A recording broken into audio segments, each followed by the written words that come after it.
Many a visitor to the Cahokia Mounds in Collinsville, Illinois, has made the trek up to the top of the largest mound, Monk's Mound, and gazed out at the expanse that was once the largest Native American settlement on this continent.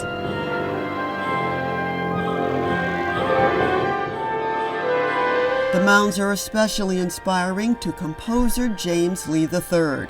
His latest orchestral work, Visions of Cahokia, weaves a musical tapestry intended to transport the listener back in time to about the 11th century. That's when thousands of indigenous people built a network of earthen mounds that anchored an advanced civilization long before the arrival of European settlers. I had been doing some research about American Indian history at some point, and I realized that I hadn't heard as much about ancient ruins from North American cities as I knew in Central and South America. And as I began to read on this topic, I discovered the Cahokia Mounds. And I was so taken by what I read, especially having found that that was a civilization, that was a city that was even larger than some European cities at the time. And I knew immediately that I wanted to write an orchestra piece on this topic.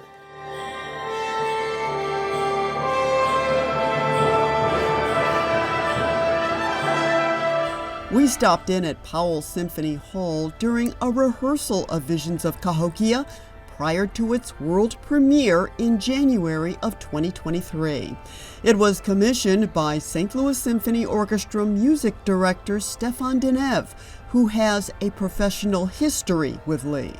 Because I love James Lee III, and I conducted actually many pieces of him here, and I really said, please, let's do a new piece together. And what an honor that he wrote this piece for our orchestra, obviously with a very special connection to where we are in this place. And he was fascinated by the Cahokia, amazing place, and he wrote something that is really, really good. I kind of like that, though. I do. Well, what I love with James Lee III is that he has a unique voice, a distinctive voice.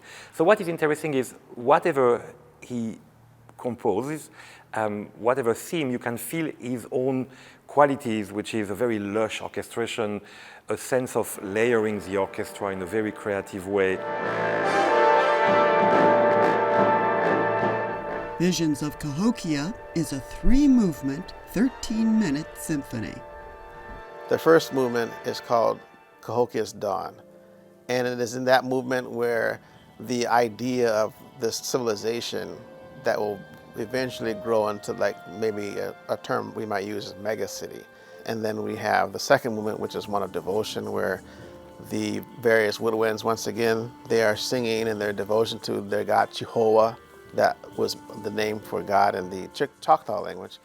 And then the last movement, Chikoshkomo, is actually a word from the Chickasaw tribe, and that is a word for like frolicking, games, and playing, and that's really a lot of fun and celebration in that last movement.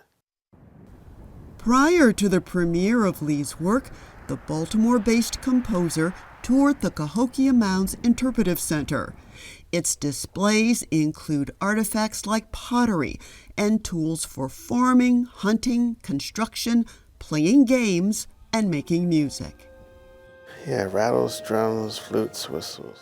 At its peak, the mounds had some 50,000 inhabitants. By the 1400s, the population was 0. But its once great culture is now celebrated in music, and that brings joy to Stefan Denev. For me, it's all about emotion, you know. And we said before that I program a lot of music of our time, but I choose very carefully the works that touch my heart and the works that can have a direct emotional aspect to the audience. And it's really wonderful, you know. It's a bit like cooking to friends or to people you love, family. You just want to have something that you first adore to eat and to share. And so I only conduct pieces that I'm totally convinced by, pieces that really make me enthusiastic, and then I can share my enthusiasm.